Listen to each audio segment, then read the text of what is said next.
Hello အားလုံးပဲမင်္ဂလာပါကျွန်တော်ကတော့ MPBus MD4 မှာ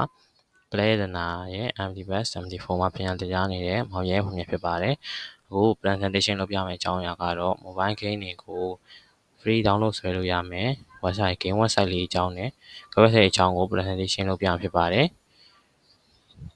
ဒါကတော့ website ရဲ့ logo ဖြစ်ပြီးတော့ website ရဲ့ name လေးဖြစ်ပါတယ်ဒီ website ထဲမှာဆို website ထဲမှာရရှိနိုင်မယ်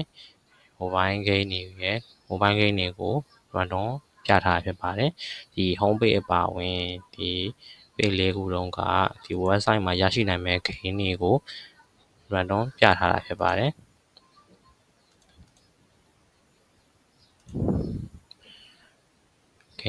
website မှာရရှိနိုင်တဲ့ game တွေအကုန်လုံးကို random ပြပြီးတဲ့အခါမှာ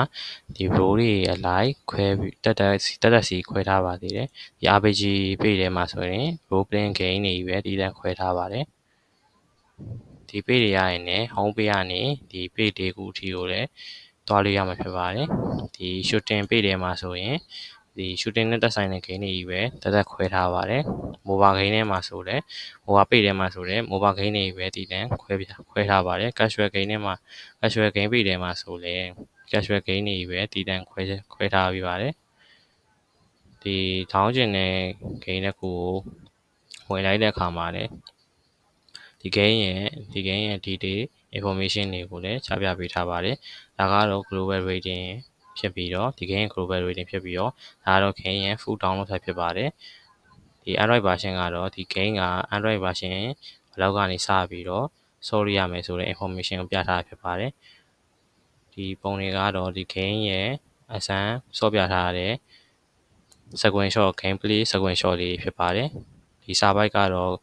game ရဲ့ခေါင်းစဉ်နဲ့ game ရဲ့အကြောင်းအရာကိုအကြမ်းမြင်ရှင်းပြထားတဲ့စာပိုက်ပဲဖြစ်ပါတယ်ခင်ဗျာဒီ game detail တွေပြထားတဲ့ web page ကနေလည်းဒီ home page ကနေဒီ page လေးခုလုံးကိုလည်းသွားလို့ရဖြစ်ပါတယ် download နှိပ်လိုက်တဲ့အခါမှာလည်းဒီတန်းပြီးတော့ချက်ချင်း download ရမယ် website ရဲ့ download link နဲ့ချိတ်ဆက်ပေးထားဖြစ်ပါတယ်ဒီမှာဆိုရင်လည်း call duty နဲ့သက်ဆိုင်တဲ့ information အကြမ်းဖြင့်ချပြပေးထားဖြစ်ပါတယ်ဒါကတော့ global rating ဖြစ်ပြီးတော့ဒါတော့ full download site ဖြစ်ပါတယ်ဒီ Android version ကတော့ Android version ဘယ်လောက်ကအထက်စပြီးတော့ဒီ game ကိုဆော်ရမယ်ဆိုတဲ့ information ကိုပြထားဖြစ်ပါတယ်ဒါကတော့ခုနအတိုင်းပဲဒီ game ရဲ့ဆော့ပြထားတဲ့အစမ်းဆော့ပြထားတဲ့ gameplay screenshot လေးတွေပြထားဖြစ်ပါတယ်ဒီစာပိုက်ကတော့ game ရဲ့အကြမ်းဖြင့်အကြောင်းအရာကိုရှင်းပြထားတဲ့စာပိုက်ဖြစ်ပါတယ်ဒီ page ကနေလည်း home page ကနေဒီ page လေးခုအထိကိုသွားရမှာဖြစ်ပြီးတော့ download နှိပ်ရတဲ့အခါမှာလည်းဒီအနည်းအလွယ်ကူဆုံးနဲ့ဒီ download website ကိုရအောင်လို့ချိတ်ဆက်ပေးထားဖြစ်ပါတယ်ခင်ဗျာ